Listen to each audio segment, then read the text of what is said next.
I talk a lot about the dangers of accepting the premise that words are weapons. I understand, of course, that different words are more forceful with different people in different contexts. We all have our personal sensitivities. But there's a key distinction between words and real weapons. Words only have the power that you give them. Wouldn't it be nice if real weapons only had the power that you give them? Oh, you stabbed me! Oh, it's cool though. I don't really let knives bug me.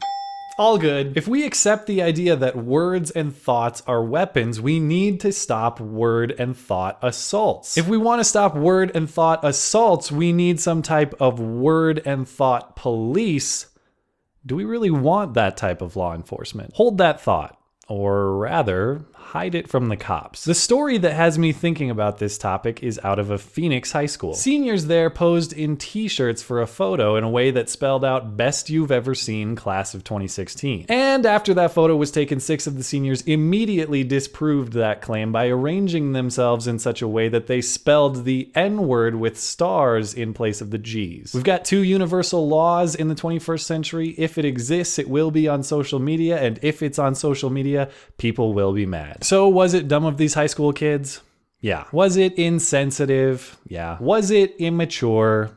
Yes. But if you're looking to me to be outraged by the immature actions of high schoolers, the immature actions of the immature, look elsewhere. Certainly these young ladies are due some form of punishment. Unconfirmed reports say they've been suspended from school for 5 days. However, none of that is interesting to me. What is interesting to me is the petition circulating in response to this incident. The petition calls for the immediate expulsion of the students. I'd call that harsh, but not crazy.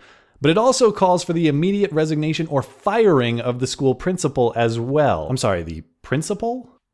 What? Was she in the photo? Is one of these girls the principal? Oh, I see. She's the one with the thumbs up.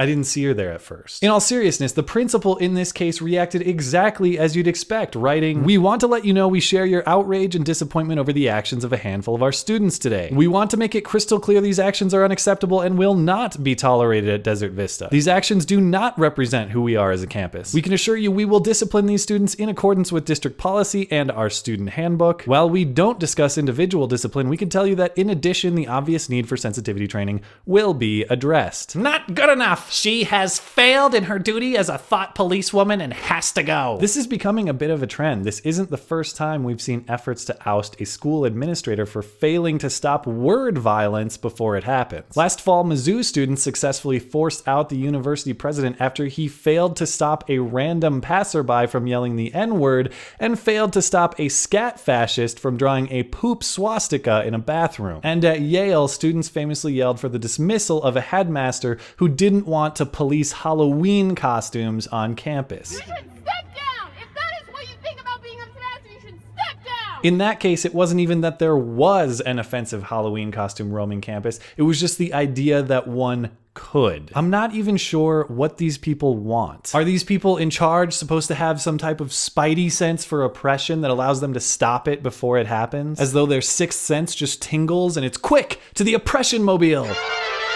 All of these protested school administrators share the common crime of failing to stop the exchange of unacceptable words or thoughts. But I wish these protesters would be more thoughtful in their demands, because this is a case where their proposed solution is actually worse than the problem itself. To the extent thought crimes are a problem, all we can do is react to them. All we can do is punish those who cross the line. We can't stop thought crimes, nor should we want to, because stopping them requires intervening in a person's thoughts. Stopping them requires conditioning a person to think only in certain acceptable ways. Stopping them requires the caging of the human mind. Ultimately, there is only one true freedom each one of us has, and it's the most important one. It's the freedom of what's going on in here. It is the absolute freedom of one's own thought and one's own mind. You don't have the full freedom to do whatever you want. You don't have the full freedom to go wherever you want. You don't even have the full freedom to say whatever you want. All you have is the freedom to think however and whatever you want. So if your solution to any problem is the imprisonment or the enslavement of one's own thoughts in one's own mind, Please don't ever talk about oppression again. There is nothing more fundamentally oppressive than demanding full control over the thoughts in other people's heads. Thanks as always for listening and for supporting this channel. Always appreciate the thoughtful discussion down below, and especially over on Twitter. That is @skag_3. You're always welcome to come hang out and chat in my live stream. That is linked down in the description. Looking forward to it. Okay, bye.